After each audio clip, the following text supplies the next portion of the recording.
Video देखें फिर बात करते हैं। 2500 रुपए मन।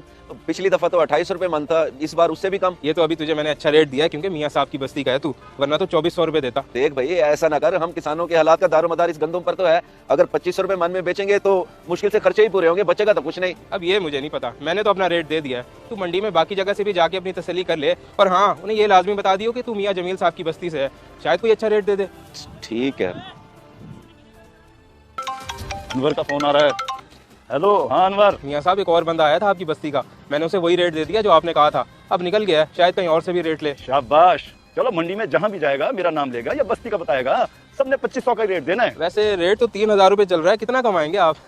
कमाने की कोई हद थोड़ी होती है, जितना आएगा कमाते जाएंगे। और तू फिक्र न कर, इनसे गंदम लेके तुझे ही बेचूंगा। जी बेहतर हो गया जी।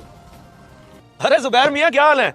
मंडी गंदम बेचने आया हुआ है क्या? क्या गंदम बेचनी साहब, रेट इतना कम मिला कि बेचने का सोच भी नहीं सकता। 2500 रेट दिया अनवर ने, और बाकी सब भी यही रेट दे रहे हैं। 2500 रुपए मन? जी साहब 2500 रुपए मन। पिछली बार फिर भी 2800 रुपए मन था, मैंने सोचा इस बार 3000 से ऊपर जाएगा, लेकिन इन्होंने तो इतना गिरा दिया रेट, कुछ समझ में नहीं आ रहा। अब आपके वालिद साहब के पास जा रहा हूँ, वही आखिरी उम्मीद है। अब्बा जी के पास? क्यों, वो क्या करेंगे इस मामले में? सुबह मुंशी आया था, कह रहा था कि मंडी से जाके रेट ले ले। मियाँ साहब 150 ज्यादा ही देंगे, अब जाके बात करता हूँ उनसे। इतना कम रेट मिला जुबैर को? हमसे तो 3000 में ले रहा है अनवर। क्या वजह? क्या वजह अनवर मियाँ? मेरी बस्ती से जुबैर नामी बंदा आया था, उसको गंदम का इतना कम रेट देने की कोई दुश्मनी है क्या उससे? अरे नहीं बासित भाई, सिर्फ इसको नहीं, आपकी बस्ती के हर एक बंदे को 2500 रुपए रेट दे रहे हैं हम। क्यों भाई, मसला क्या है मेरी बस्ती के लोगों से तुम्हें जो इतना चोर रेट दे दिया? चोर रेट? ये सब आपके अब्बा जी ने करवाया बासित भाई। उन्होंने कहा है कि जो भी मेरी बस्ती का है उसे 2500 रेट देना है। शायद वो खुद लेते होंगे और बाद में हमें 3000 रुपए में बेचते हैं। अच्छा अच्छा अब्बा जी, ठीक है।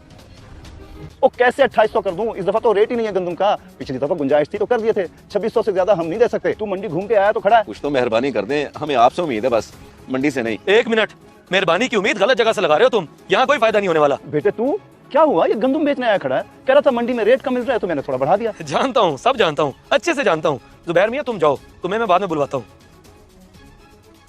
ओ बेटे क्या हरकत है ये? ये तो आप बताएं ना कि क्या है ये सब? बेचारे किसानों से सस्ती गंदम खरीद कर मंडी में प्रॉफिट में बेच देते हैं आप। क्या कमी है आपको? कारोबार है बेटे, कमी की बात कहाँ से आ गई? अब्बा जी 12 मुरब्बे जमीन है हमारी, जिसमें से 10 मुरब्बे पे गंदम काश्त होती है, 2 मुरब्बे पे आम का बाग है। ये कम है आपको? लेकिन ये जो आपकी हिर्स है ना, यही जलील करवाई खड़ी है गरीब किसानों को। ऊपर से मंडी में भी कुछ बंदे हाथ में कर लिए आपने, डरे अल्लाह के अजाब से। बेटे वो एक यही गंदम की तो फसल होती है अब्बा, जिसपे किसानों को उम्मीद होती है कि उनके कर्जे उतरेंगे, उनके मामलात सीधे होंगे। लेकिन अगर इस पर भी हम जैसे पैसे वाले लोग बीड़िया बनकर उनको नोचने लग जाएं तो क्या बचेगा उनका? तौबा करे अल्लाह से, जो भी किया आपने। लेकिन अब आगे से मैं ऐसा नहीं होने दूंगा। जो रेट हमें मिलेगा गंदम का, वही इन गरीब किसानों को मिलेगा, ठीक है? हाँ ठीक है बेटे, गलती हो गई मुझसे, वाकई हिर्स कर रहा था मैं। अगर इसी तरह हम लोग एक दूसरे का एहसास करें और एक दूसरे की मदद करें तो क्या ही बात है।